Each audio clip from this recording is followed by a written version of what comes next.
کہ مرید کو فیض محض اسی وقت ملتا ہے جب وہ فقیروں کے دربار پر ہو، بلکہ یہ فیض اس کے دل میں ہوتا ہے۔ جو ایک دفعہ فقیر کے ساتھ جڑ جائے وہ ہمیشہ اس کے فیض سے فیض یاب ہوتا رہتا ہے۔ مزار وہ مقام ہے جہاں فقیر کی روح اس کی دعاؤں، اس کی تعلیمات اور اس کی محبت کی روشنی میں چھپی ہوتی ہے۔ یہ کوئی معمولی جگہ نہیں بلکہ ایک روحانی مرکز ہے جہاں فقیر کی فیض رسانی کا دروازہ کھلتا ہے۔ جب کوئی مرید اس دروازے پر حاضری دیتا ہے وہ دراصل ایک روحانی سفر پر نکلتا ہے۔ مزار کے آداب کی اہمیت اس لیے ہے کہ وہاں جو بھی قدم رکھتا ہے وہ مرید کی نیت اور دل کی صفائی کا اظہار ہوتا ہے۔ یہ وہ جگہ ہے جہاں فقیر کی روح موجود ہوتی ہے اور اس کے فیض کا دروازہ ہمیشہ کھلا رہتا ہے۔ جب مرید دل کی پاکیزگی کے ساتھ فقیر کے مزار پر پہنچتا ہے تو فقیر کی روح اس پر نظر کر کے اس کے دل کی اصلاح کرتی ہے اور اس کی دعاؤں سے اس کی تقدیر بدل جاتی ہے۔ مزار کی حاضری کا راز یہ ہے کہ یہاں نہ صرف جسمانی موجودگی کی اہمیت ہے بلکہ یہاں کی روحانی فضا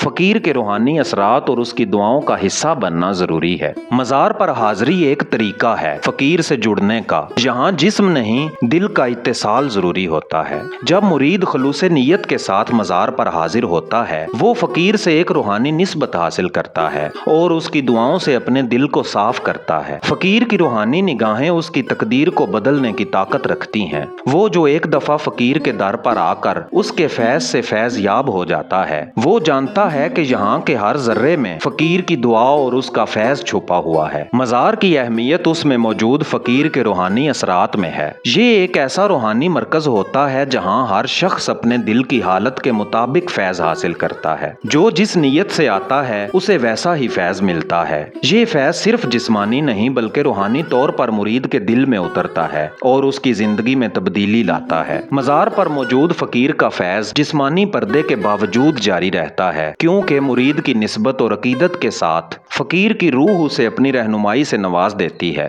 فقیر کا فیض ایک ایسی رہنمائی ہے جو مرید کو ہمیشہ صحیح راستہ دکھاتی ہے، چاہے وہ جسمانی طور پر موجود نہ ہو مگر اس کی روح ہر وقت مرید کے ساتھ رہتی ہے۔ فقیر جب دنیا سے پردہ کرتا ہے تو اس کی ظاہری موجودگی ختم ہو جاتی ہے مگر اس کی روحانی زبان بولنا بند نہیں کرتی۔ وہ مرید جو سچے دل سے قلندر کے قدموں سے جڑا ہو، وہ جب گمراہ ہو، پریشان ہو یا کسی بڑے موڑ پر کھڑا ہو تو فقیر اسے خواب کے ذریعے راستہ دکھاتا ہے۔ کبھی کوئی اشارہ دیتا ہے، کبھی دل میں ایسی بات ڈال دیتا ہے جو کسی کتاب میں نہیں لکھی ہوتی۔ یہ خواب کوئی عام خواب نہیں ہوتے، یہ فقیر کے روحانی نظام کا حصہ ہوتے ہیں جس میں وہ اپنے مرید سے بات کرتا ہے، کبھی کسی دربار کے احاطے میں، کبھی کسی سنہری روشنی میں لپٹا ہوا، کبھی خاموشی میں مگر پورا پیغام لیے ہوئے۔ ایسے خواب بعض اوقات مختصر ہوتے ہیں مگر مرید کے دل و دماغ کو ہمیشہ کے لیے بدل دیتے ہیں۔ فقیر کا ایک اشارہ، ایک نظر، ایک خاموش لمس